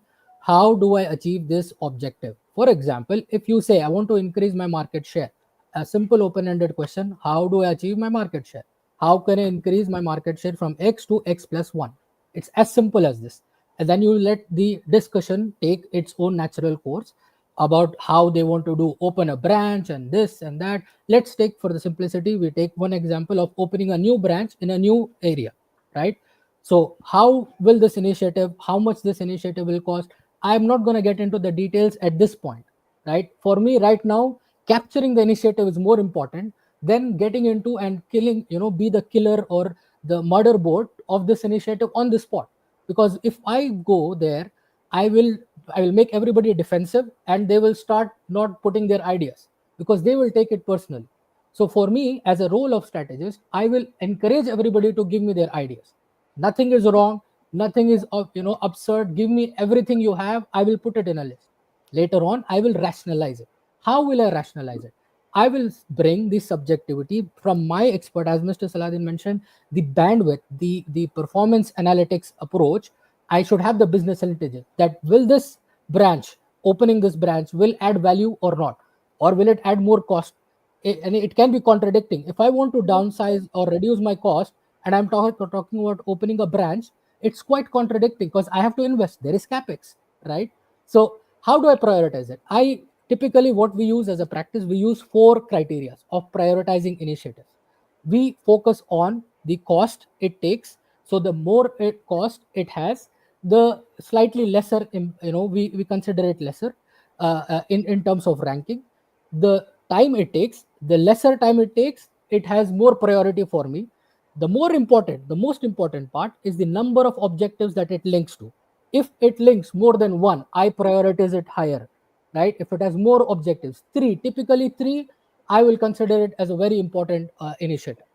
Fourth one, it's very important. Now, normally it's very subjective topic to talk about initiative, linking it.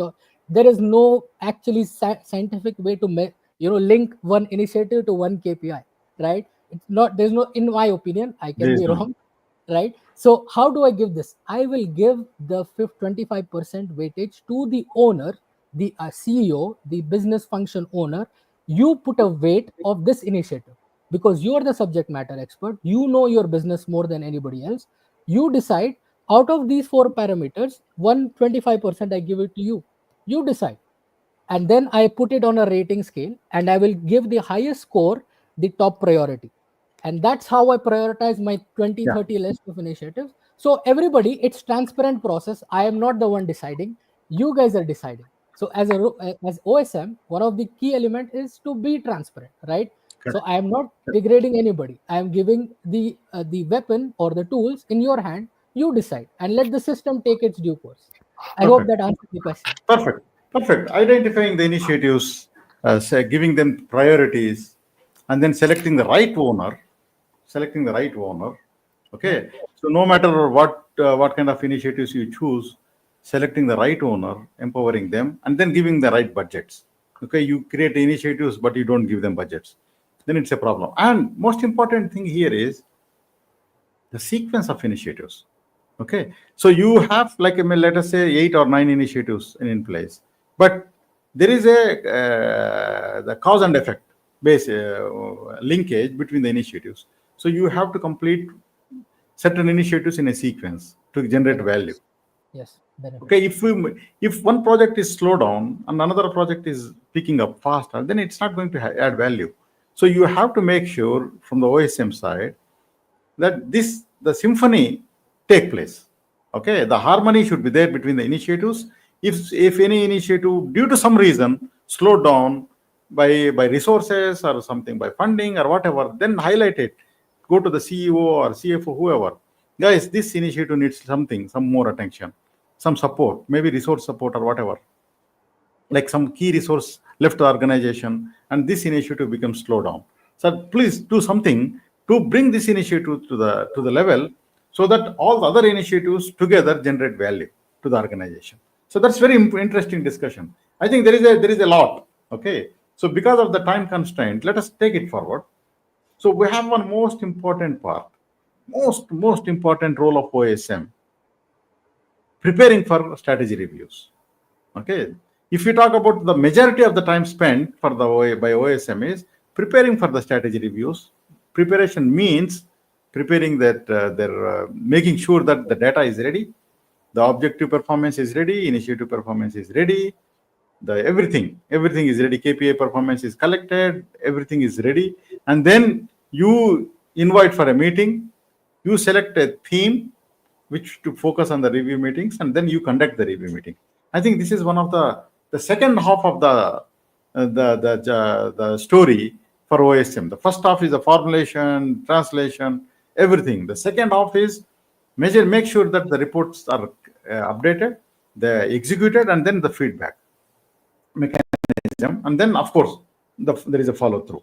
Now, preparing for this meeting takes a lot of time. This is where the OSM spend, especially the executives spend time. So how does this happen? Okay, then how does this review process take place? So what is the role of OSM here? Without OSM, it is very complicated. The strategy review meeting itself will become a mess. So conducting review meeting in a more organized way can be done only by OSM. Okay, it does not matter what is the size of OSM. It could be only one guy, or it could be maybe a couple of guys, whatever. But OSM plays a key role. So another, would you like to talk about the performance reporting and then the review meetings? So this is, then we'll talk about other topics to close it. You are really leading this meeting. I really appreciate it.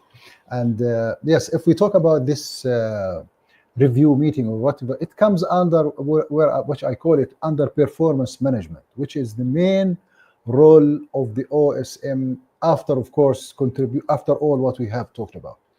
Preparation for this review meeting, either let us first of all say or define it into 3 meetings. First of all, operational review meeting, strategic review meeting, and then the last one, which we call it retreat or strategy as whole review meeting. And each meeting has its defined role and defined even tools and defined attendees for each review meeting. And this is the role of OSM, to be very clever and to bring the right data to each meeting, the right people to each meeting, and the right tools to each meeting.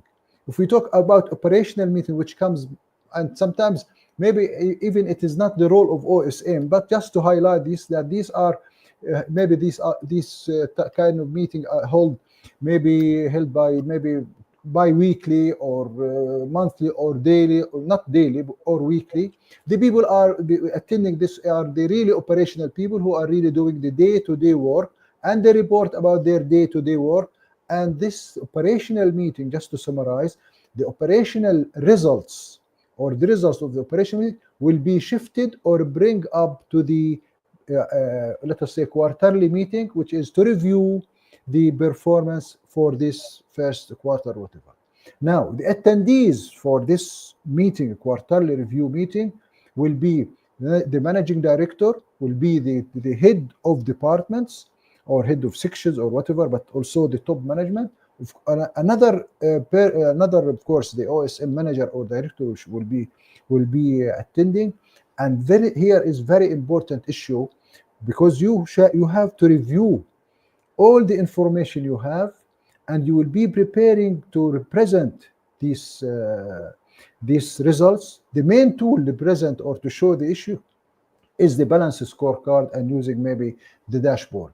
Very important issue, that if there is some issues that you feel that they are critical issues or need more clarification during the discussion, you should bring the guy who is in charge of this specific area that you feel that this is questionable or need maybe more clarification, or will be asked by the top management about this. You should bring him and put him ready. I don't want to say out of the room, but ready outside for calling, or to bring him at the right time, at the right moment, to clarify or to explain about this issue. You will be the orchestra or the person who is really facilitating the meeting. You have to control the time, you have to control also the issues discussed, and you have to control also who will talk first and about the main issues during avoiding these guys. And this is a very practical issue from my experience, avoiding these guys who are trying to bring the meeting out of the track of the meeting. So this is very important role of you as OSM director or manager. So you should start with, first of all, preparation from, as we mentioned, bring the data, etc., and put agenda, very tough agenda for the meeting. First of all, we are going to discuss, review the issues, and then the main issue should be focusing on the strategical issues. We should discuss the strategical issues, what's happening and why it's happened, not to go into details of the KPIs, details of etc. So no, we should look to the big picture, and also, as I mentioned, that this balanced scorecard will be the main tool and bring the right people to the meeting. If we go to the retreat meeting or by the end of the year meeting, this is also another story, another people attending, another way of showing the issue or whatever we call it. And the main tool in this retreat meeting, we should be careful. We should demonstrate and highlight what's going on new in the business. It will be a great idea if you come to the meeting with a brief SWOT analysis, a new SWOT analysis about what's going on. As I mentioned at the very beginning, because the business now is more complicated, the business now is volatile, we need moving or continuous strategy development. So you should be main tool to this retreat meeting or strategy as a whole review meeting. You should bring, even maybe you can bring some new trend in the country, some new trend in the technology, in order to adapt these new issues to the strategy and to come out from the meeting with the new ideas, with the new, maybe we need a transformation, as Salah ad-Din mentioned. Maybe we need to adapt ourselves to this new trend in the market, a new customer need, a new technology, etc., etc. I think here that's how I just brief it because of the time, as you mentioned, Mr. Sheikh. But let us focus about these two: strategy review and retreat review meeting. The tools and the attendees are very important, and agenda is very, very important. Yes. Yeah. So very important. Okay. So it's very critical. Now we are running out of time. Another 10 minutes maximum. We have to. There are one or two questions, but we'll talk about it. How to structure the OSM. So OSM sometimes, it reports to CEO, in some organizations to CFO, in some organizations to maybe COO. Okay, so just very quickly, we should not spend a lot of time. Shall I show? If you allow me to give a presentation, because I know this is very critical, so I want to show something. Can I present something? No, we have very tough time because only 13 minutes left. It is only just a slide, one slide. Okay, to show go ahead. I hope I can. Yeah, go ahead. You can share your screen. Yes.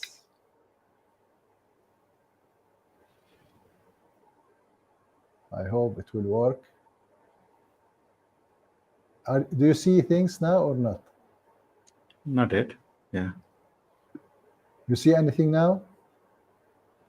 No. For me, no. So there is something. Yes. Okay. Here you can see. You see it? Yeah. I did not see it. Yeah. Sure. Mm-hmm.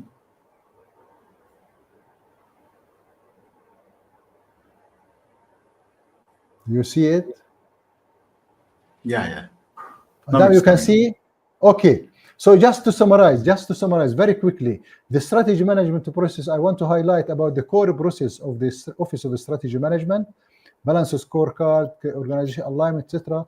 So there are three core process of the Office of the Strategy Management: core process, desirable OSM process like initiative, etc., and also integrated that we can work with the other guys to it. The three that I want to show, just to briefly, here are the most important and the most, how we call it, applicable issues about the location of the Office of the Strategy Management. It should be, I really appreciate, or I really recommend that it should be directly linked as the first one on the left linked to the director of the or CEO. If it is not linked directly, it should be dotted with the CEO. Sometimes it comes under the financial department, but we should avoid any other level or lower level than these two first row levels. That's what I just want to share, and allow me and excuse me for if I just disturbed you, Mr. Sheikh. This is, I think, No problem. No problem. No problem. Very nice. Very nice. So it should be directly connected to the CEO, whether it is a director or with the daughter. That's good. We have 10 more minutes maximum, so we cannot extend this because it's already it's actually meant for only 90 minutes, but because of this topic is so interesting, so we are it's very interesting. Very interesting. Yes, and we can go on for now another 3 hours. yeah, it will go because everybody is expert in that domain. Okay, there is one question. Let us take it up. We face the problem always about the accountability of achieving the objective, especially if it is shared objectives. As a sector, then it's responsibility. Yeah, it's very important question. I think, Salahuddin, would you like to take up this question? In the framework, we have at the level of the governance, we have a matrix. Who is responsible, who is accountable, who has to deliver, who has to be informed, who has to decide. Everything is clear, and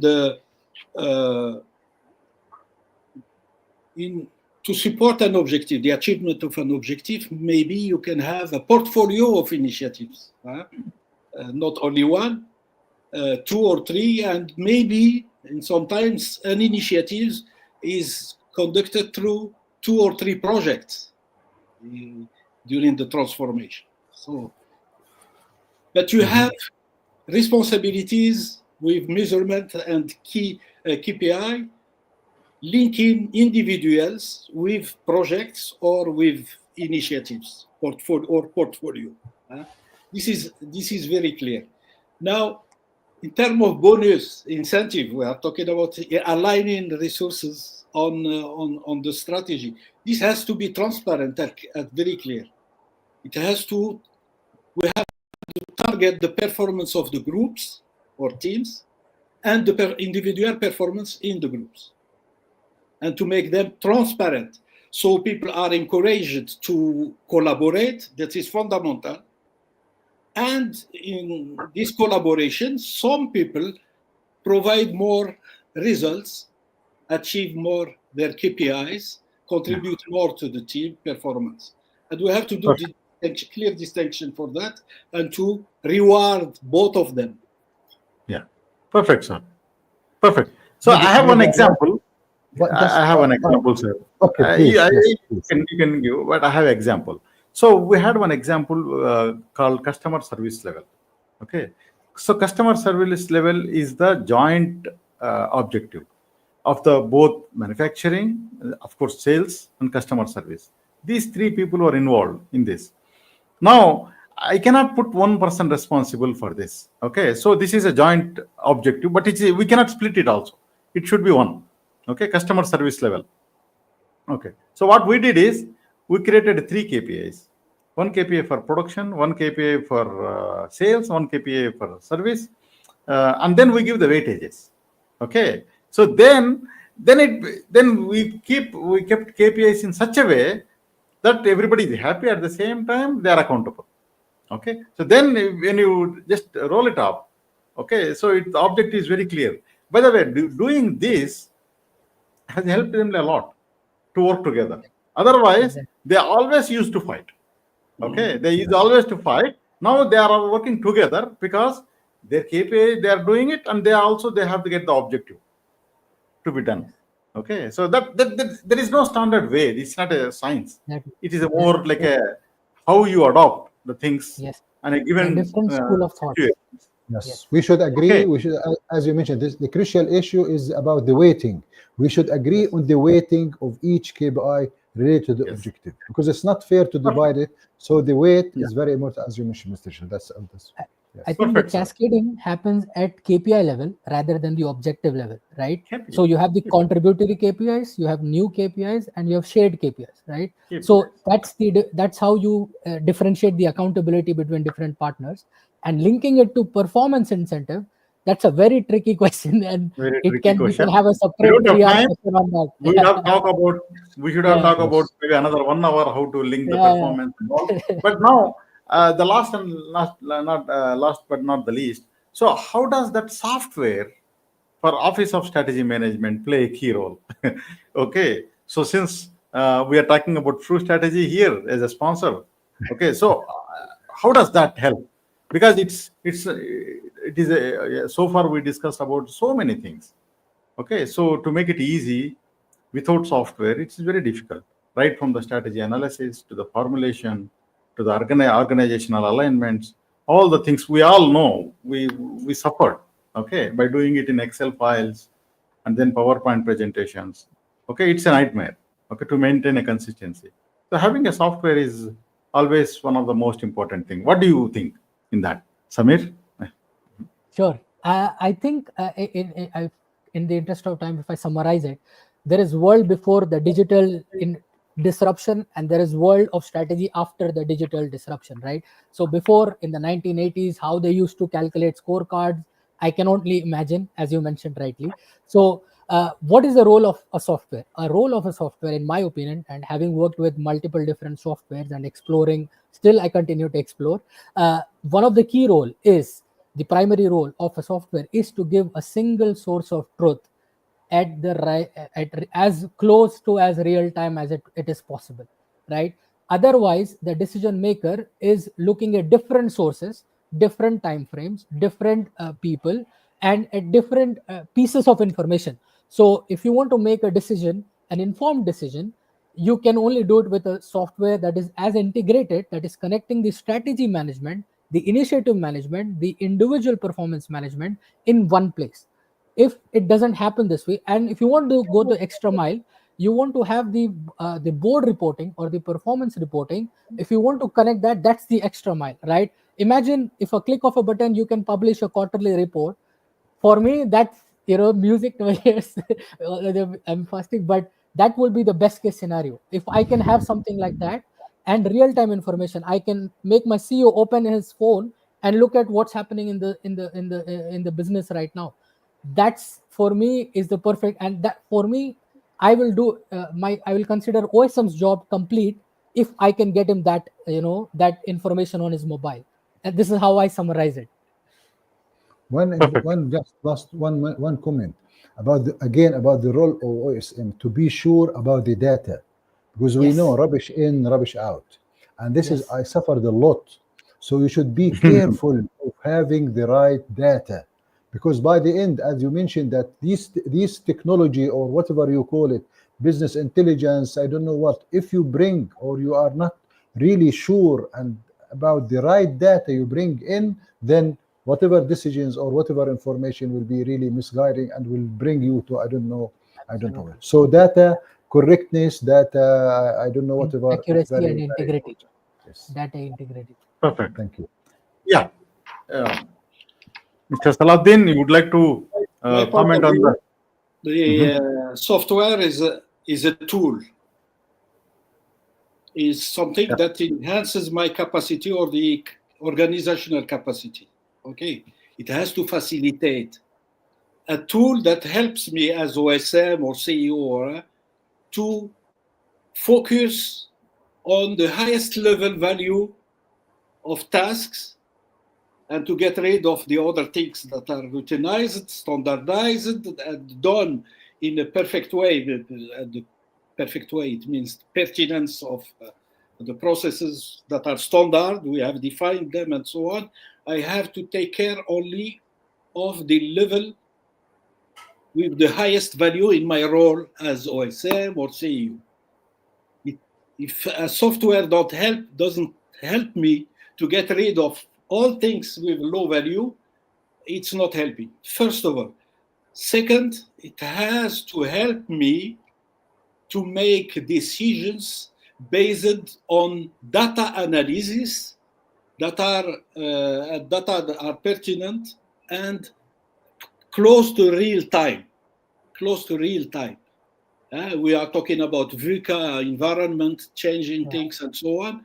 If I want to bring some agility, adaptability to my organization, I have to be able to make decisions in fast way based on data. This is the second thing. The other thing, it forces the organization to have standards in terms of lexicon, what they talk about. When they use the word, it means the same thing for everybody, and so on. And it helps for continuous improvement. Perfect. That's Perfect. Decision Perfect, sir. making also help them to have the right decision on time. And save time. Save time and record. Keep it unambiguous recording of the data. Keep it handy. Okay. So it's very, very important. I think we run out of time. So, but we will extend it for a couple of minutes. So I would like to, thank you all. And 1 minute, sir. I would like to give a final round of key takeaways. So if you would like to add 1 or 2 key takeaways from your side for the audience. So what is it you would advise? Yeah, please go ahead, Mr. Saleh. Just for the performance management, we focused on the side of the system that is supporting the execution performance, the strategy execution performance. But the strategy, the performance of the organization depend on this directly, and also on other aspects that impact the ROI later.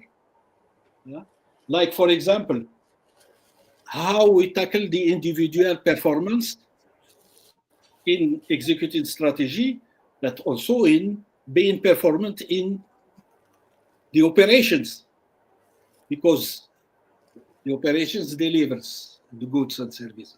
Correct. Even if it's not strategic. The individual performance, continuous improvement. When you transform or change through a strategic plan, strategs and these things, if you don't capitalize on the improvement immediately, and you don't have a team to take in charge the results and to make them improvable, documented and improvable later, you will lose the capitalization. You need continuous improvement performance. What we have done with the output of the strategic analysis and the orientations. And the culture.